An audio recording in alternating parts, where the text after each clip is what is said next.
So reading from Srimad Bhagavatam,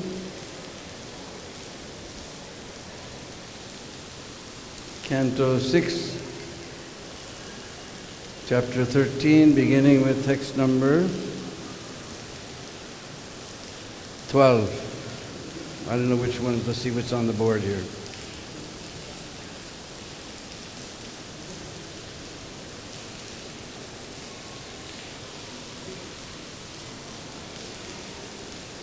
They put the last sloka. Okay, so we'll go through it quickly then.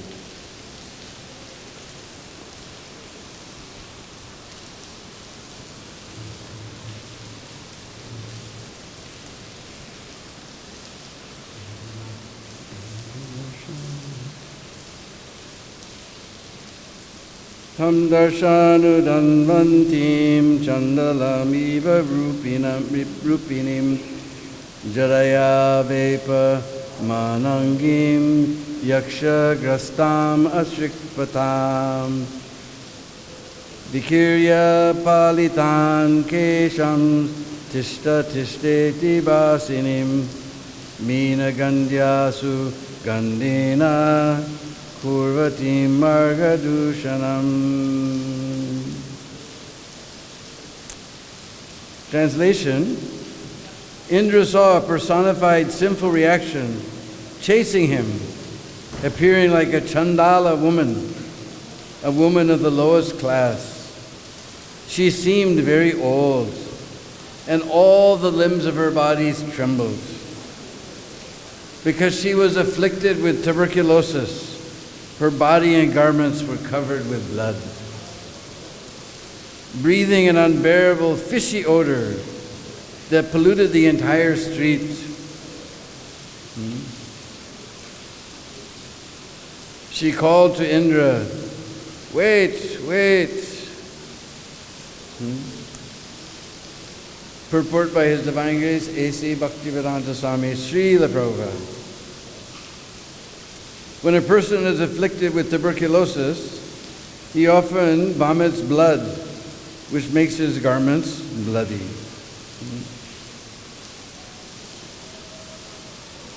The first time I came to India in 1974, because in the West we were all led to believe that India is full of so many diseases and this and that. So I remember walking around the streets of Calcutta, and we knew that people who have tuberculosis, they cough up blood and spit it here and there. So I remember seeing all over the street, there must be so many people with TB, because everywhere I look there's red. So I thought it was blood, so everybody's coughing up blood. They're all dying of tuberculosis.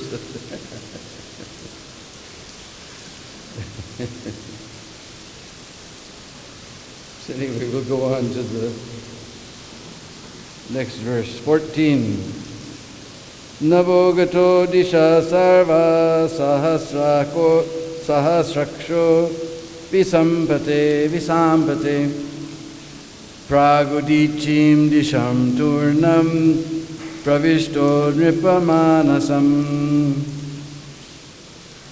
O king, Indra first fled to the sky, but there also he saw the woman of personified sin chasing him. This witch followed him wherever he went. At last, he very quickly went to the northeast and entered the Manasa Sarovar lake. Next, number 15.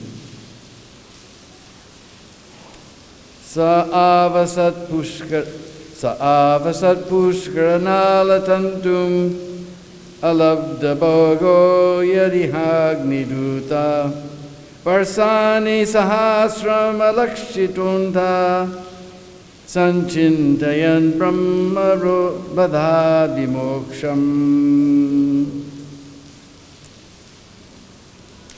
Always thinking of how he could be relieved from the sinful reactions for killing a Brahmana, King Indra, invisible to everyone, lived in the lake for 1,000 years in the subtle fibers of the stem of a lotus. The fire god used to bring him his share of all yagyas, but because the fire god was afraid to enter the water, Indra was practically starving. So finally Indra, he went to Manasa Sarovar, way up in the, I think it's now in China, huh? Way in the northeast there. And it says, in the subtle fibers of the stem of a lotus. I always imagine that, I don't know Sanskrit, so I can't tell, but I would imagine that, because in the middle of the lotus there's all these little fibers surrounding the whirl of the lotus. So I imagine it was there. I can't imagine being inside the stem. But anyway, that's what it says. And Agnidev used to bring his share of all yagyas, but he was afraid of the water, so it was very difficult for him to give Indra any food, so Indra was starving. And he lived in the lake for 1,000 years, my goodness.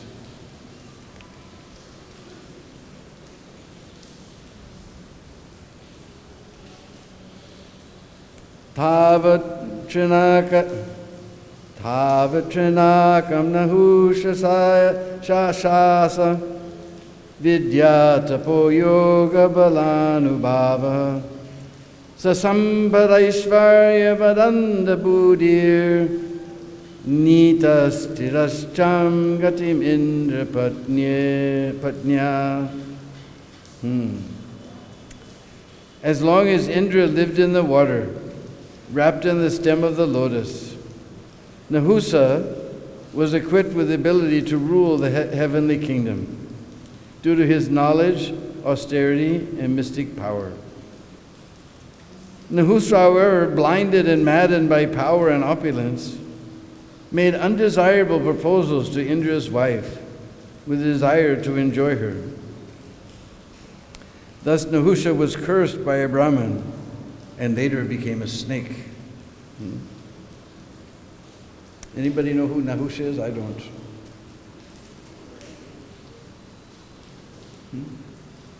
Anybody ever heard of Nahusha before? I should have looked it up, I guess, anyway. So as long as Indra was hiding, somebody had to take the post. So there's some fellow in the universe named Nahusha. So it says because of his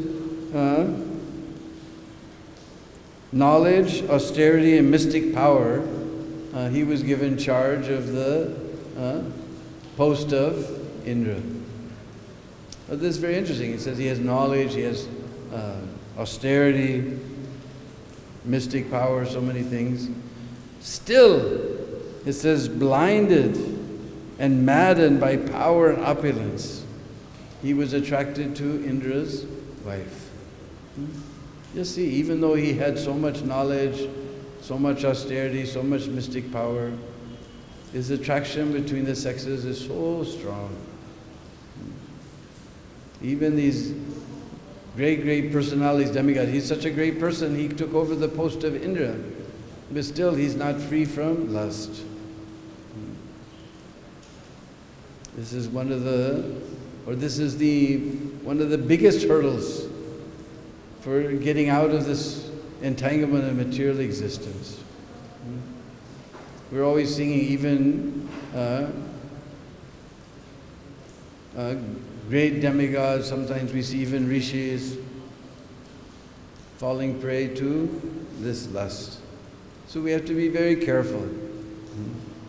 It is said, Prabhupada said, this sex attraction is so strong that the scriptures say even a learned person should not sit with his mother, a sister, or daughter in a secluded place. He said even learned person. Now unless somebody is very perverted, nobody thinks of having any relation with his mother or his sister or his daughter. Because now in Kali Yuga we're hearing about all these horrible things.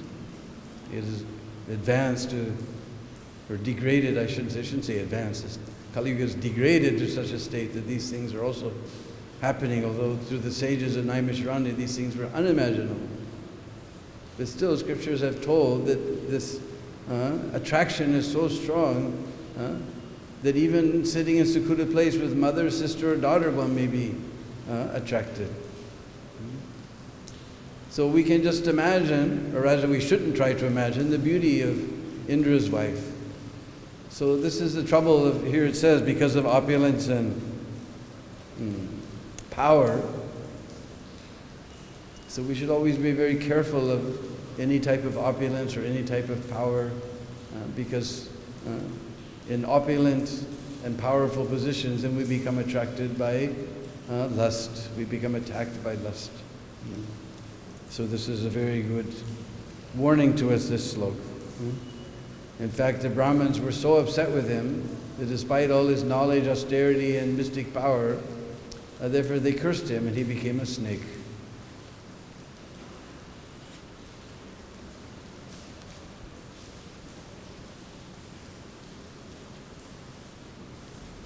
So how to get free from that attraction? Bhakti-Vinod has a very beautiful song, Godruma Bhajana Upadesh.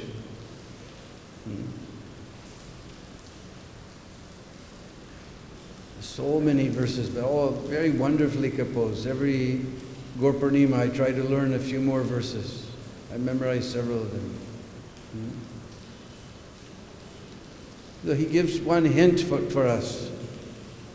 Ramani jana sanga sukham chasake charame bayadam purushartaharam chajag harinama sudam matamatir bhajagodrumakanana kunjavidum bhajagodrumakanana kunjavidum bhajagodrumakanana kunjavidum bhajagodrumakanana kunjavidum bhajagodrumakanana kunjavidum. Vidum is another word for the moon. Just like we know Chandra, another word is Indu. So another word is Vidum. So he says, Bhaja, just worship. Bhaja Godruma Kanana. Kanan means forest. It's like we heard the word Kadamba Kanana, the Kadamba forest. Bhaja Godruma Kanana Kunj. In that forest there's so many kunjas. Bhaja Godruma Kanana Kunja Vidum. Just worship that golden moon of the kunjas of the forest of Godrum. And what did he say? Ramani jana sanga sakam chasake. Ramani means young girl. It's like we know Radha Raman, who enjoys. So Ramani means enjoyable, young girl. Ramani jana sanga sukham chasake. Oh my friend. He's telling to his Saka. Sake. That pleasure of associating with young girls is very powerful. Ramani jana sanga sukham chasake. Charame bhayadam. But in the end, it takes us to a fearful place. Charame bhayadam. We know bhaya, fear. Charame bhayadam purusharta haram. We lose the goal of life. It's like we have seen so many examples in the scriptures. It's like, of course, famous is our Viswamitra. He's performing so many penance and austerities. But just by the tinkling of the ankle bells of Maneka, then he lost all his spiritual potency. And we have the story of Ajamil. So many stories are there. We lose the goal of life is to get free from this material existence, but this type of happiness simply entangles us. So our life becomes, at the end of life, we haven't dedicated ourselves to the study or the endeavor to try to get free from material existence. So we're in fearful condition. Oh, now what will happen? I wasted my whole life. Because that beautiful song is there. Just now I'm forgetting. So charame bhayadam purushartaharam. Purushart means the goal of life. We forget about the goal of life. So now what to do? One lecture Prabhupada said, you, me, bird, bee, animal, everyone attracted by this. Everyone attracted. What to do? Harinama Sudha Mata Mata Matir Bhajagodruma Kanana Kunja Vidum. Harinama Sudha Rasa Mata Matir.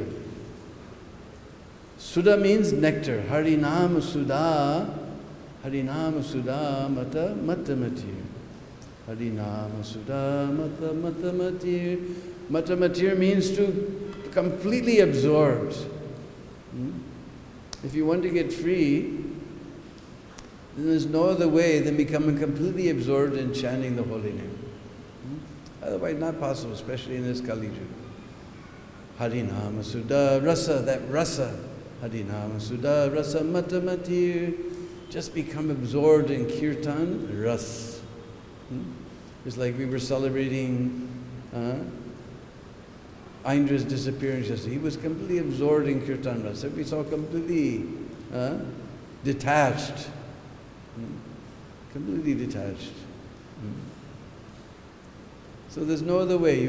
Only way to get free, Harinam Sudha Rasa Mata Matir. You have to become absorbed in this Harinam Ras. And Bhajagodrumakanana Kunja Bitu. Worship that beautiful moon of the kunjas of the forest of Godrum. Only by Sriman Mahaprabhu's mercy will pass over this obstacle.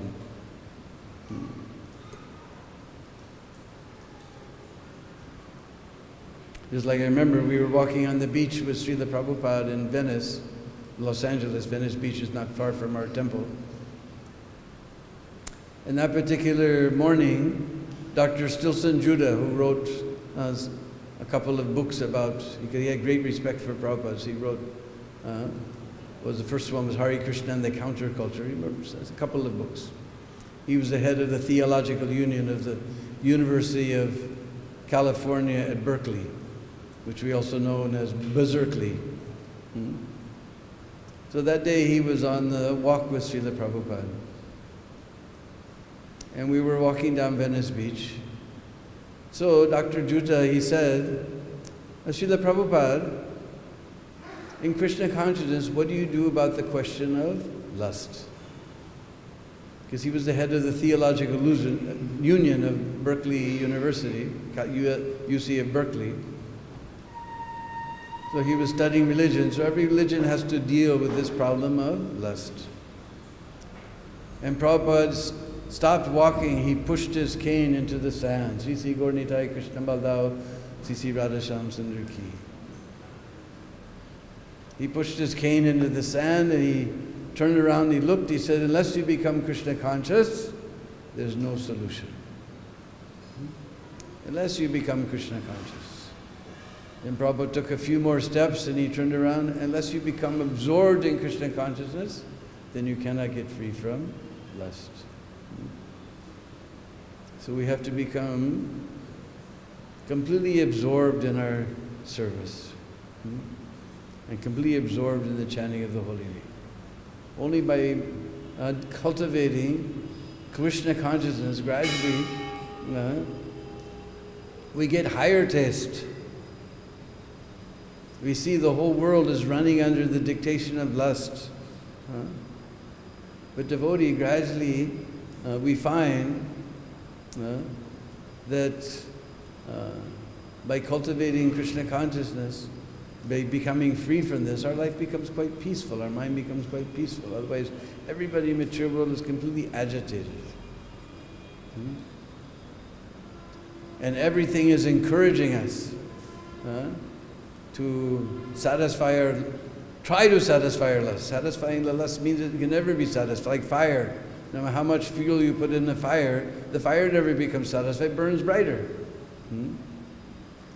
We're encouraged, every billboard, every advertisement, they can't even sell a ballpoint pen without putting a pretty girl there. What has a pretty girl got to do with ballpoint pen? It's supposed to write. You're supposed to advertise how good it writes, but they have to sell the pen by putting a pretty girl there. So everything encourages, just enjoy, enjoy. But we see the fire, no matter how much fuel you put in the fire, it just burns brighter and brighter. So people become so agitated. We know from Bhagavad-Gita, the whole cycle, from contemplating the object of the senses, one develops attachment, from attachment, lust develops, and then anger, because ultimately we're unable to satisfy our senses. The senses are never satisfied, always beating us. Then we become very angry because our lust cannot be really satisfied. Then we forget it. When anger is there, then everything is lost. Just like we see, especially in West, old people, they become very cranky. Now they spent their whole life trying to enjoy sense gratification to the utmost, and now the body is unable to do, so they're practically useless in society. They have no more use. Whereas in a religious society, those who are older, they become very respected because they have knowledge, they've been through the middle, they can help us. But an old person, what he'll tell you about enjoying this material world, now he can't enjoy anymore. So we put him away in old folks' home. We don't want to see it. We don't want to think that that's also my destination. Here in Vrindavan, 1977, Prabhupada just skin and bones. He's just, see, don't think this won't happen to you. He pulled the skin like that. Don't think this won't happen to you. But we saw, even the doctor said, an ordinary person, he would be in excruciating pain, crying out. And Prabhupada was totally peaceful because he spent his whole life cultivating spiritual knowledge.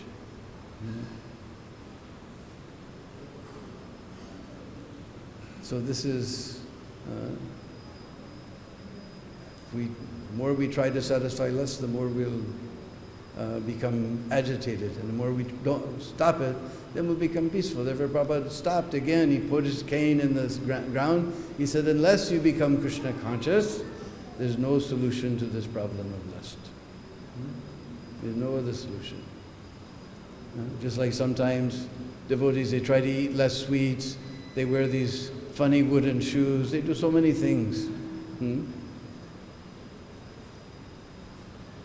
But ultimately, it's cultivation of becoming absorbed in service. That will save you. Not all these artificial things. Only becoming absorbed. You can gradually become peaceful. The less you try to exploit the material nature, then you become actually peaceful.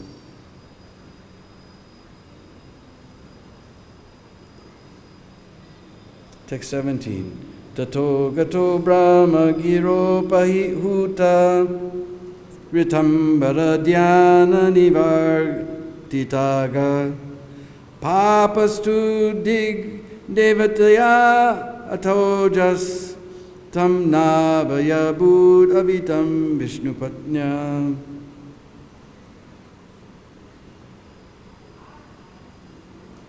Indra's sins were diminished by the influence of Rudra, the demigod of all directions. Because Indra was protected by the goddess of fortune, Lord Vishnu's wife, who resides in the lotus clusters of Manasarovar lake. Indra's sins could not affect him. Indra was ultimately relieved of all the reactions of his sinful deeds by strictly worshipping Lord Vishnu. Then he was called back to the heavenly planets by the Brahmanas and reinstated in his position. So here it says specifically, he was ultimately relieved of all the reaction of his sinful deeds by strictly worshipping Lord Vishnu. So this is the power of bhakti. Vishnu bhakti. Because by worshipping the Supreme Lord, gradually all our sins will be relieved. A worship of the demigods will not actually get relieved. We get some special benefit, but we have to stay in this material world. We may go to the Deva Loka and enjoy for thousands of years. But Srimad Bhagavad-Gita says, Shine punye martyaloka bhishante. Shine means runs out. Our balance of punya runs out. We stick our Indraloka debit card in the ATM and it says balance 0. Martyaloka bhishanti. We come back down. So this Martyaloka, place of death. Because demigods, they cannot actually give us freedom from material existence. They themselves are under the laws of material nature.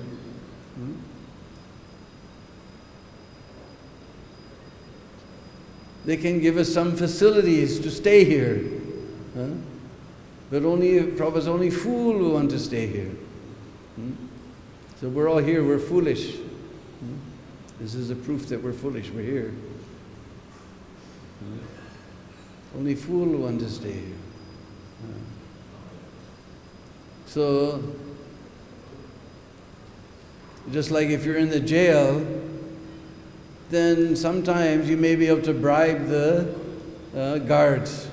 They can give you some extra food, some extra cigarettes, some extra this. They can make your stay in the jail a little more comfortable. They can't let you out of the jail. Only the judge. The judge says, all right, free. Then you're free. The jailer, he can give you, you can bribe him and he can give you some facilities, but he can't release you. So demigods, they can give us some facilities, but they can't release us. So here Indra, very intelligent, he was worshipping Lord, very strictly it says, worshipping Lord Vishnu. Thus all his sins were relieved and he got to go back to his post. Of course, ultimately, this is karma mitra bhakti. We want to get free from our sins, to go back to home, back to Godhead. Text 18. Tam cha brahmarshayo betya hayamedina bharata yatava dikshayan chakru purusharadhanena. O king, when Lord Indra reached the heavenly planets, the saintly Brahmins approached him and properly initiated him into a horse sacrifice, Asvamedha Yajna, meant to please the Supreme Lord. So as soon as he returned, they said, you better do some sacrifice to please the Supreme Lord. So 19 and 20. Tejamani purushe sarvadeva yatamani asvamedhe mahendrena vitate brahmavadibi savai tvastra vado bhuyan api papa chayo nripa nitas tenaiva sunyaya nihara eva manuna. The horse sacrifice performed by the saintly Brahmanas relieved Indra of the actions of all his sins, because he worshipped the Supreme Personality of Godhead in that sacrifice. O king, although he had committed a greatly sinful act, it was nullified at once by that sacrifice, just as fog is vanquished by the brilliant sunrise. Text 21. Savaji medena yatoditena Vitayamanena marichi misrai Istva diyagyam purusham puranam Indro mahan asa viduta papaha.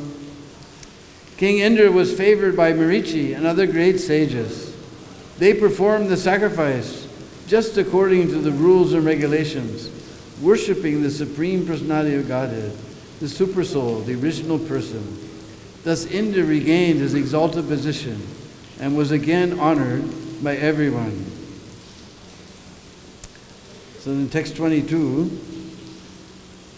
Idam mahakyanam ashesha papama, Idam mahakyanam ashesha papamanam prakshalanam tirtapadan nukirtanam Bhaktya trayam bhakta jananu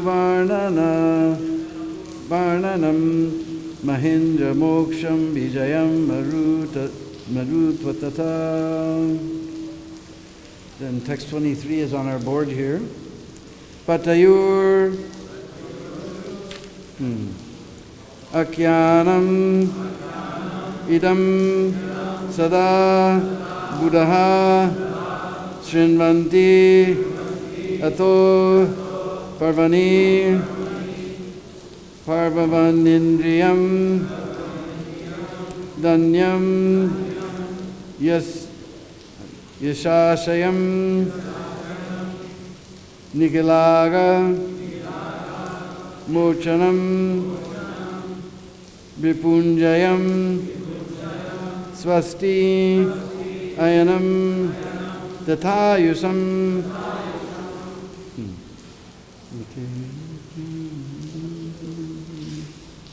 Pate yurakyanamidam sabuddha. Pate yurakyanamidam sabuddha.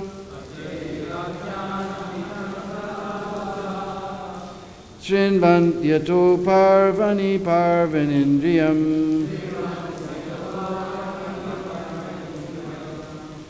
Danyam yashasyam nikalagamocanam. Vipunjayam swastyayanam tathayusham. Pate yurakyanamidam sada buddha. Srinvantyato parvani parvanindriyam. Danyam yashasyam Nikalaga Mochanam.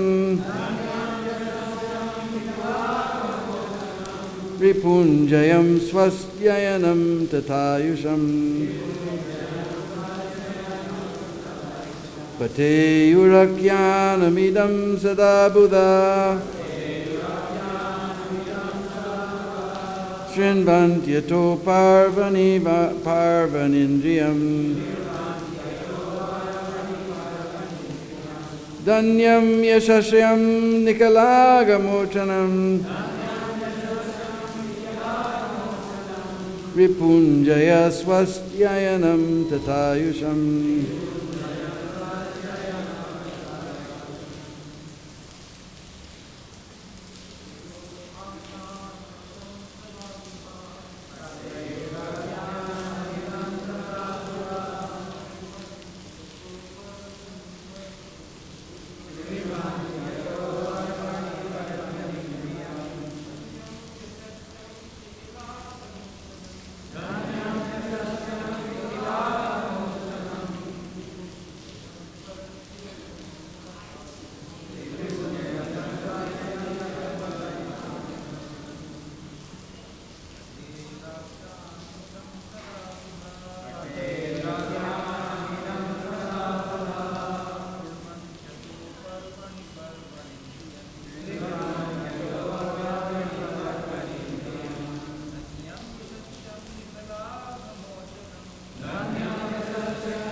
Mataji's?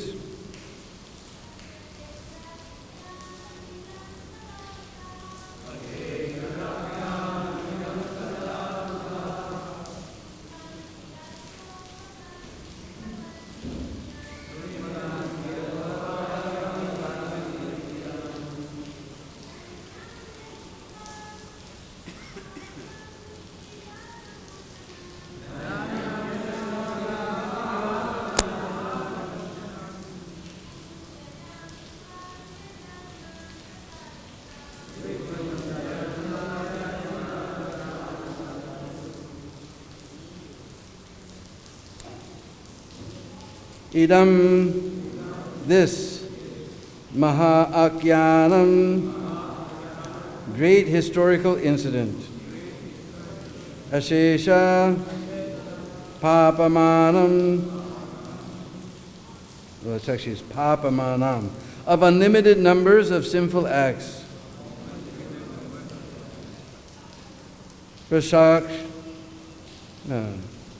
prakshalanam, cleansing, tirtapada, anukirtanam, glorifying the Supreme Personality of Godhead,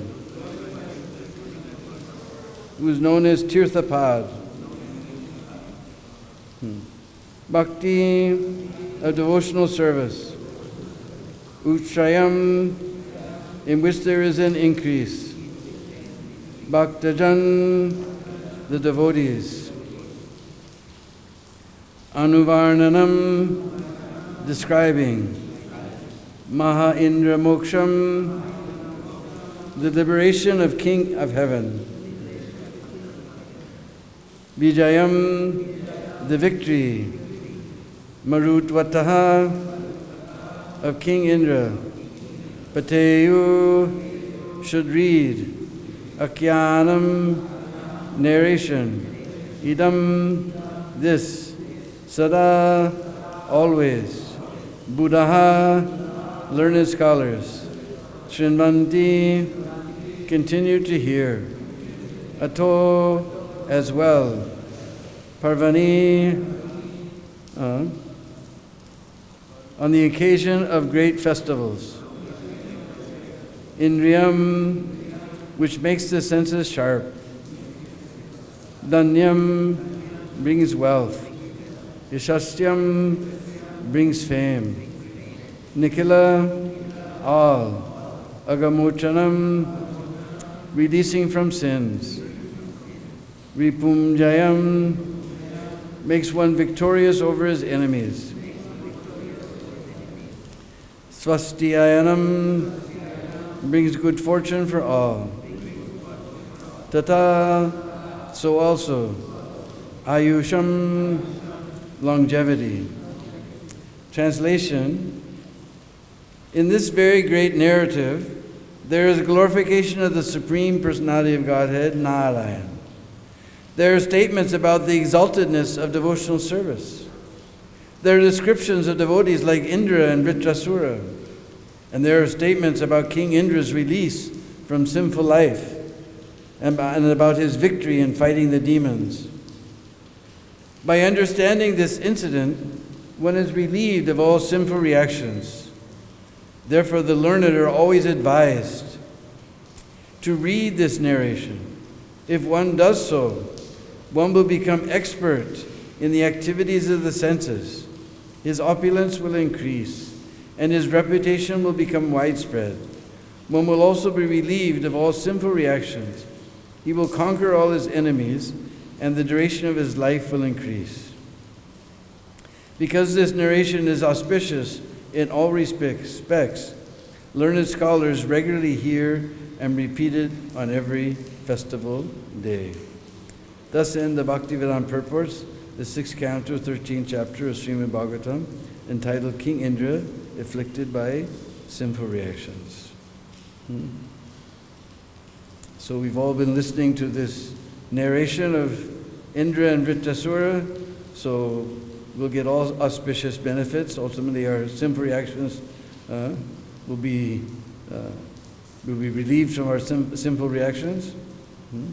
And all auspicious, not only for ourselves, it says for others.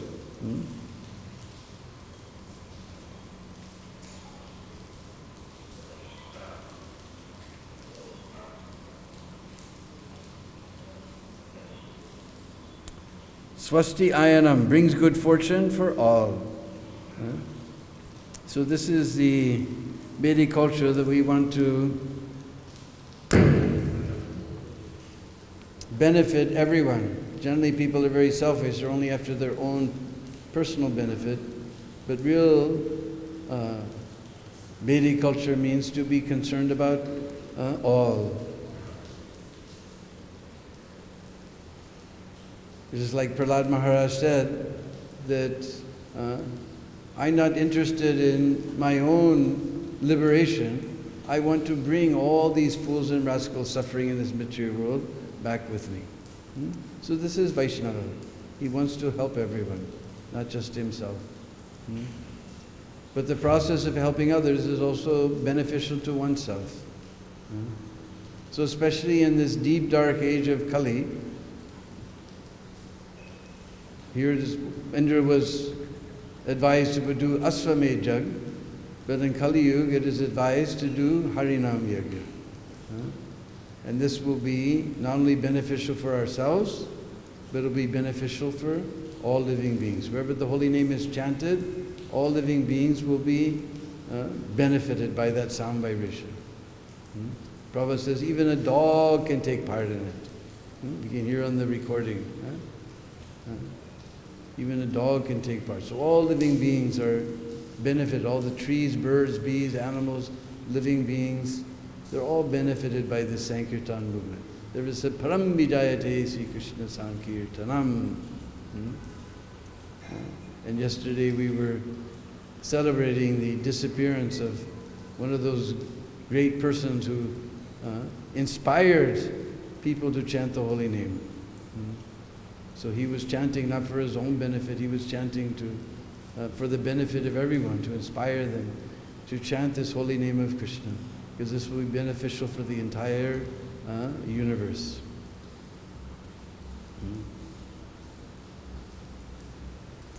So therefore we should all very enthusiastically and with great attention and absorption, just like Bhaktivinoda said, Harinam Sudarasam Matamatir, just become absorbed in chanting the holy name of Krishna.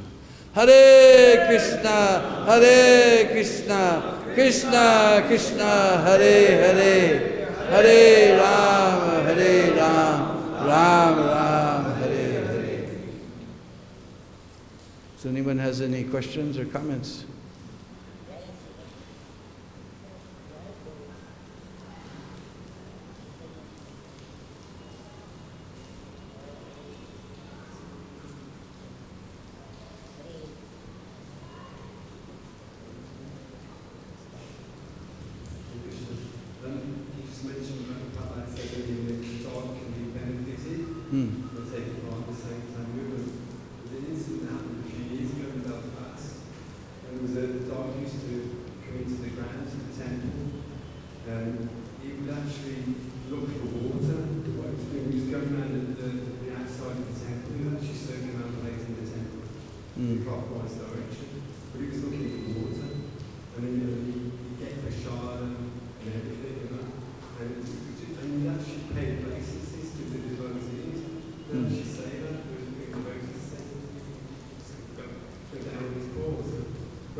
Not so unusual. I've had many experiences like that also. Somehow animals, they take part in the kirtan or they get lasa prasadam and all of a sudden they're just gone.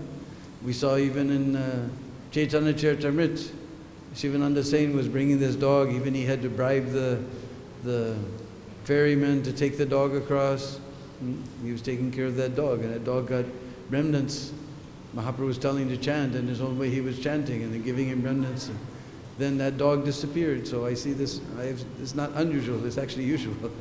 It's very interesting. So all living beings are benefited. Even the plants and trees whose fruits and grains or whatever offered to the deities, even those plants and trees and everything are benefited. Even the animal, even the cow, we offer her milk, then she also gets benefited.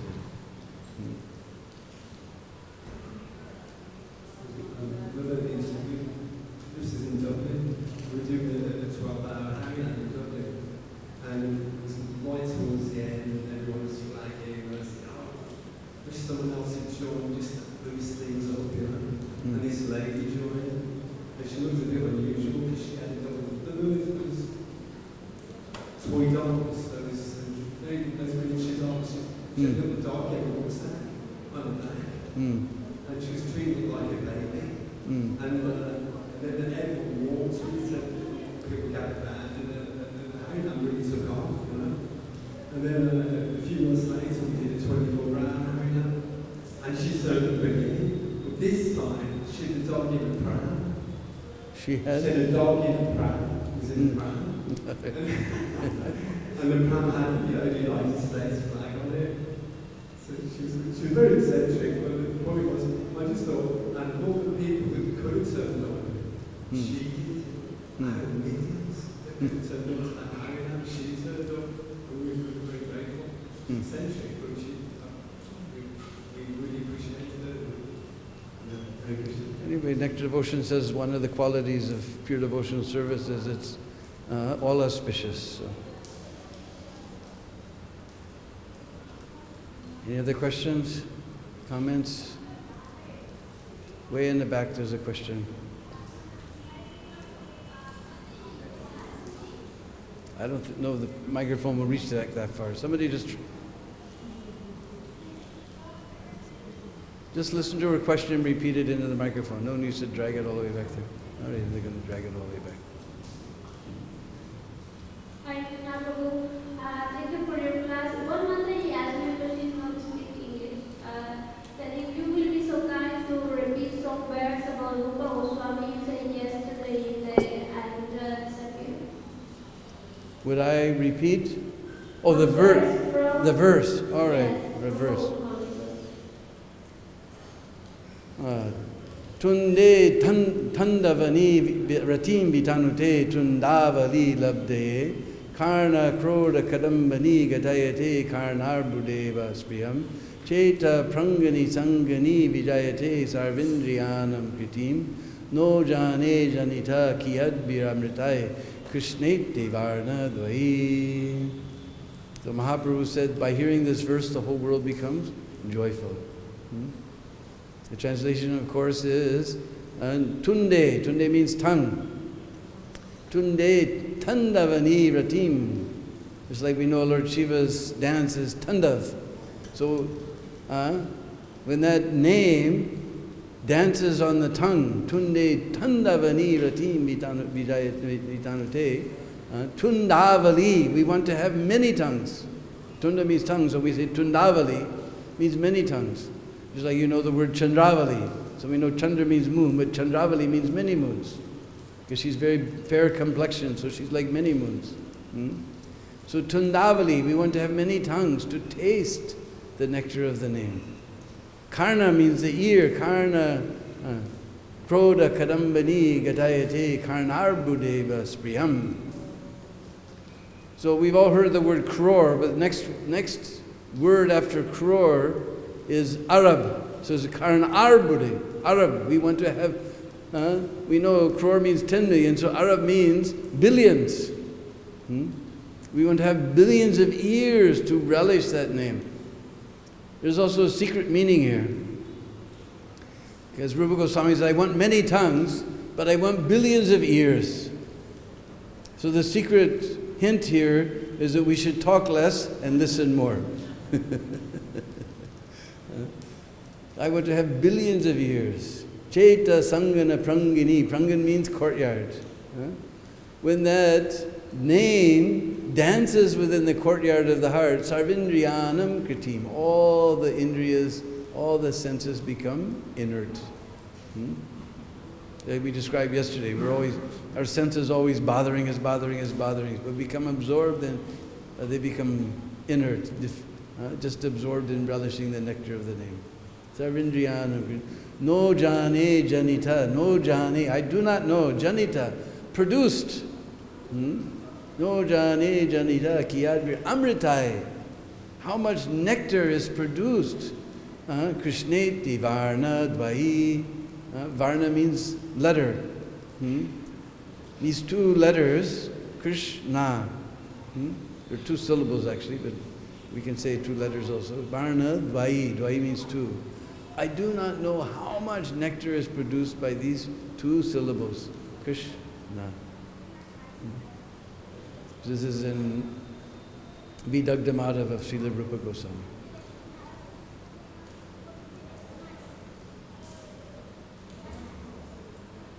So there's no more questions. With that beautiful verse, we'll end the class today and fall at the very soft and wonderful lotus feet of that great personality who has translated so that we can hear about Lord Indra and gain all these wonderful benefits that are described here. Srila Prabhupada ki.